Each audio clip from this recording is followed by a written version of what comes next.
तो चलिए आज मिलकर एक बहुत ही दिलचस्प विषय को समझते हैं। राजस्थान की शाही पोशाक।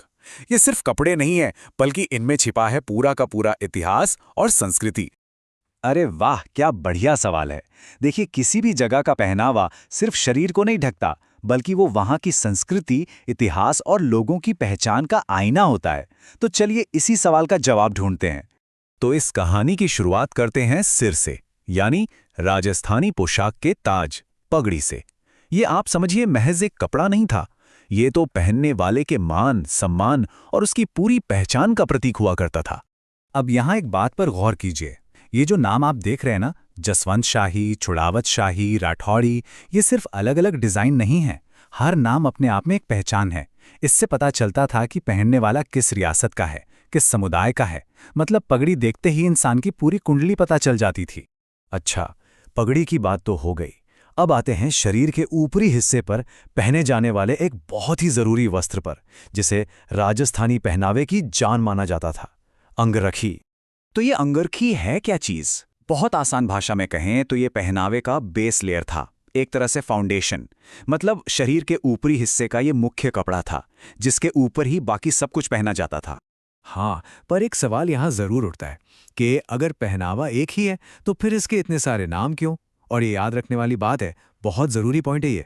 इसका जवाब छिपा है राजस्थान की विशाल सांस्कृतिक विविधता में। भुगतरी, अचखन, बंडी, ये जो अलग अलग नाम हैं, ये हमें बताते हैं कि हर इलाके की अपनी एक अलग पहचान थी, एक अलग स्टाइल था। यही तो राजस्थान की खूबसूरती है ना?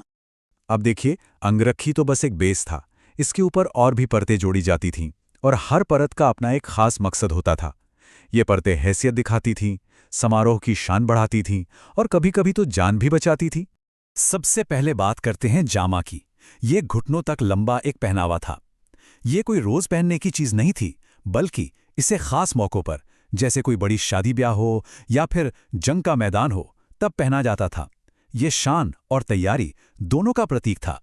अब ये वाला हिस्सा बड़ा दिलचस्प है।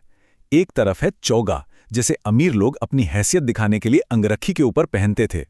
यहां तक कि गर्मियों के लिए तंजीब और जामदानी जैसे हल्के चौगे भी होते थे।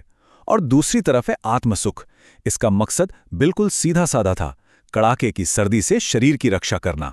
मतलब एक था स्टेटस सिंबल और दूसरा था जरूरत का सामान। और जानते हैं कमाल की बात, सबसे पुराना जो आत्मसुख मिला है वो आज भी जयपुर के सिटी पैलेस में सहेज कर रखा हुआ है। सोचिए, इतिहास का एक जीता जागता टुकड़ा जिसे आज भी हम देख सकते हैं।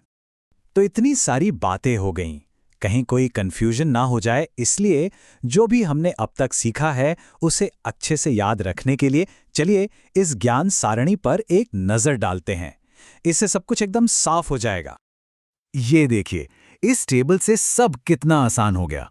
अंगरखी रोज पहनने का बेस, जामा खास मौकों के लिए, चौगा अमीरी दिखाने के लिए, और आत्मसुख ठंड से बचाने वाला एक कवच। इस एक टेबल से सारे जरूरी पॉइंट्स आराम से याद रह जाएंगे। तो इस पूरी बातचीत के आखिर में एक सवाल सबके लिए छोड़ जाते हैं। जिस तरह हम आज इन पुराने कपड़ों से इतिहास को समझ रहे हैं, क्या कभी सोचा है कि आज से सैकड़ों साल बाद हमारे कपड़े जो हम और आप आज पहन रहे हैं, वो भविष्य के इतिहासकारों को हमारी संस्कृति और हमारे जीने के तरीके के बारे में क्या कहानी सुनाएंगे? सोचिएगा जरूर।